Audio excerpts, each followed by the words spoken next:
everyone, and welcome to Dawngate First Look with my first look at Moya and my first look at the jungle. Now I do usually jungle in MOBA games, and so this is kind of my first time doing my preferred role in Dawngate, which is quite nice. I do go and ward my blue buff there just in case they try to steal it. However, the enemy team doesn't have a jungler, so I'm not really that worried about being counter-jungled or counter-ganked or anything of the sort, which is quite nice. Now I'm starting with jungler perks and vanquish just because that's what junglers start off with, as well as hunger and my E just for the sustain. I'm also using a health and power based loadout, again just to make sure that I don't die when I'm in the jungle and I can clear camps as fast as I can, which works out pretty well for me. I decided to start at green buff because I want to get my level 1 leash on something that will give me more power in the jungle, or help me do more damage to jungle creeps. And that does it for me. So I'm able to get my green buff losing almost no health, which is quite nice. Immediately go and get a second camp to give me level 2, and so I have level 2 by the time I get my blue buff. Now I am making sure that I activate my E and my W right after an auto attack to make sure that I reset my auto attack animation and get more damage per second. I wanted to gank I wanted to gank bottom lane at level 3, but they were a little too overextended. However, at this point, 2 of their team are dead already, so I'm able to come in and gank them. They had no wards, or they weren't paying attention or something, so I'm able to come right in, burst down purple coat, and just about to dash, Arya or Araya or whatever her name was, shield lady, blinks in to get the kill. So a little unnecessary considering that Blink has got a 5-minute cooldown, but I really can't blame him for wanting to secure the kill, so that's totally alright. So now I'm going to walk through, I'm going to kill a couple more camps, and I'm going to hold the lane while my teammates are back at base, just to make sure that we don't take any damage to our binding, and then walk up and get money pigs. Now, Moya's kit revolves around ganking. She's got a dash, a stun, a slow, and a lot of sustain from her E, which makes her fantastic for jungling. Now, I was going to go up and get money pigs at this point, but I'm a little late for a counter gank. Our Red Riding Hood decides to try to juke out the Volic, which is a bit of a bad idea. But then he tries to duel me, which just doesn't work out very well at all, so I get the kill on him. Now my mistake here is I could very easily kill Dibs at this point. I've got my ult and all of my abilities are on cooldown, but for some reason I decide not to do it because I'm too good for that. No, I don't know what Moya's damage output is at the moment, and I don't want to risk using my ult that has like a 2.5-minute cooldown on an enemy that might be able to blink away or shield the damage or something of the sort. So I don't want to risk that, and so I'll just save it for a later gank. So I come up and get their money pigs, so I'm doing pretty well. I've got 2 sets of money pigs to myself at the moment, which is really quite nice. And so now I come in to try to gank again. Forrest is all on his own under tower, and he can't survive the amount of poke that they're being able to dish out to him. Now this is a bad engage on my part. I get right in the middle of everything and take an assload of damage. I try to get Arya away from their team so she takes as much damage from Forrest's ult as possible, but it's not enough to kill her. Fortunately, neither of us die. They are not able to do anything to the tower, and Red Riding Hood is back in time to hold the tower now, so that's quite nice. That's definitely not too bad at all. So now I go back, I'm getting more life drain because I want more sustain. I'm also getting more power because I want to be able to burst people down even quicker, because that's what Moya is really good at. I've been hearing a lot of people saying that they think Moya is overpowered. Personally, I disagree. I think she's just a very good ganker, and people are just not used to her at this point. Looking at something like League of Legends, most people have issues with her ult, considering that it can pretty much stop an enemy that's getting away and pull them back into the team. You do the same thing with someone like Blitzcrank or Thresh in League of Legends, so I don't know why everyone's kind of pissing themselves over a 2.5-minute ult. Now this is a bad engage. I wanted to go around the other side of that bush because I believe that side was warded, but my pathfinding is just crap. I take a buttload of damage because I walk right into that snare, but we're able to push them back to tower anyway.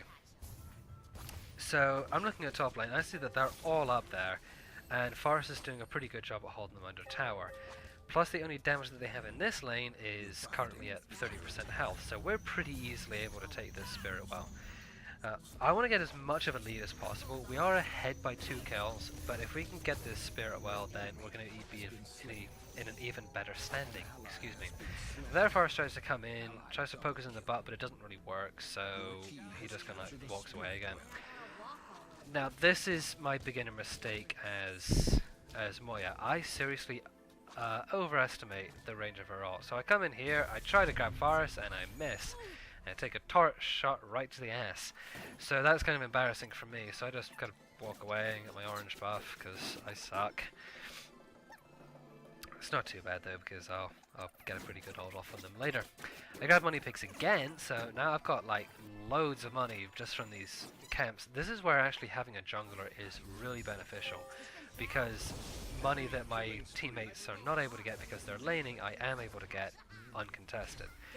Now, this was again a bad engage. I should have just followed Purple Coat there, and I probably would have gotten the kill. However, now I take loads of damage from all of them, and I have to start running away. I take another auto attack, and one more attack and I'll die, but Forest is able to jump in and save my ass, which is really nice. So I'm very thankful for that. This Forest actually pulls off a lot of really nice plays through this whole thing, so really good for him. I really have to give him props for saving my butt on more than one occasion. I went and bought some health there because I need to be more sustainful in these fights. Now, Forest and Red Riding Hood are really low on health here, and then Dibs blinks in as well, and so now he's part of the party. However, I am easily able to take both of these guys on under turret because of my sustain and my damage.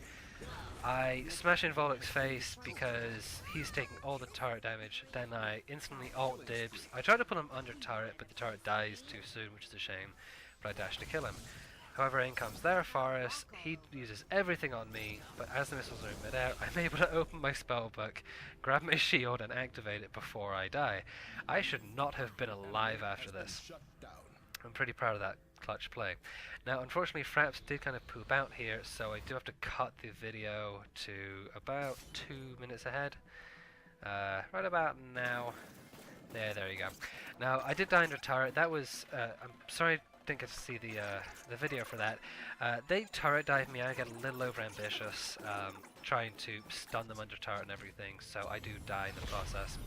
Now, I wanted to be part of this fight before Dibs blinked away, but he's kind of a bit of a bitch.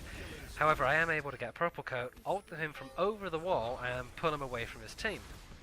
After that, I'm able to just absolutely smash his face in and burst him down. Excuse me.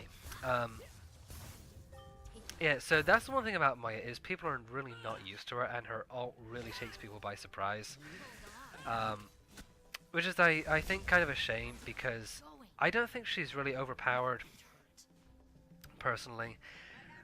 She is very surprising, and her ganks are very good. That's what she does. She is a ganking jungler. It's what she's absolutely fantastic at. However, if you look at the chat right now, actually, you'll see that Purple Coat does kind of flip out saying that her ult's OP. Catching someone by surprise with a well-placed ult isn't OP. That's just not knowing the champions and staying too close to a jungle wall. I can understand her being extremely popular, extremely powerful, but not knowing the champions is not... Sorry, the Shapers. Not knowing the Shapers is not a reason to call someone OP. Now, this is just kind of a bad engage. I'm at half health and I know I can't take them both on. So Red Riding Hood dies. Forest tries to come in to help me, but then their Forest also appears. And so now our Forest, unfortunately, does die. So I feel kind of bad. I did lead 2 people into their deaths there, and that was very bad of me. So I apologize if you guys are watching this. I get over ambitious again. I get 4v1 turret dived. I should have just walked away from this. Instead, I try to stun Arya, but she's got a bit too much CC for me. It locks me down, and Forest is able to come in to clean up the kill. And there I go again, dying because I think the binding is going to save me, which is a shame. So I buy a bit more haste now. I'm trying to be a little more. I'm trying to build up my tenacity, and so the CC doesn't affect me as much, as well as trying to get some more attack speed in to clear these camps even faster. At this point, I'm trying to pretty much farm a buff and then get a kill, farm buffs and get kills. because no one else is really farming the jungle. If all that farm is just sitting there, I might as well take it, especially considering I have Vanquish, I can clear it very quickly. Now this team fight, they're all really low health, so the point here is I try to get Volek out of the fight, and so he can stop AoEing everyone. We're able to kill 2 of them very early on, and then we chase Purple Coat through the river, and Banana Lady gets the kill, I believe. Yeah, so that works out pretty well. What I learned from this is Arya was not there to soak up all the damage, and pretty much everyone else is extremely squishy in this game. So as long as we're not focusing the tank, and we're actually focusing the MVPs who do all the damage, we can pretty much win any team fight. Especially when we group up as a team. When we're all separated, that's when we start getting picked off one by one, because no one's around. So at this point, I try saying that I'm going to clear top, and I just kind of roll my forehead on the keyboard, which leads to Forest and Red Riding Hood getting killed, because they didn't know why it left, which is kind of bad. And so I try to take up as much of this farm as I can, considering all of my team is now dead. I want to make the most of it. I want to get as much farm as I could and then come down and try to defend whatever I could. My team does respawn before the enemy team is able to push though, so that's not too bad. They are going to start capturing our spirit walls though, and they've also caught up in kills to us. I try to get there far, so I want to get him away as much as possible. However, he has his teleport and his blink, so I'm not able to catch him out. If I'd been focusing a bit more, maybe using my dashes more often than I did, and not realizing that that turret was not yet alive, we could have probably gotten the kill. Now, Arya does a surprising amount of damage considering she is a tank, especially when she's at full health and has Pride, I think is the item name. So I'm coming here, I'm just trying to save Faris. I can duel her pretty decently, but Faris is too low on health. However, she gets over ambitious here. She really wants that kill, and so she ends up getting caught out 4v1. Once again, Faris doing a lot of damage while not being in the middle of a fight, which is really good for him, and we're able to get another kill. So now I'm 7-2. I am freaking massive. I've got loads of damage, lots of sustain, and a decent amount of health, so I am quite a threat at this point.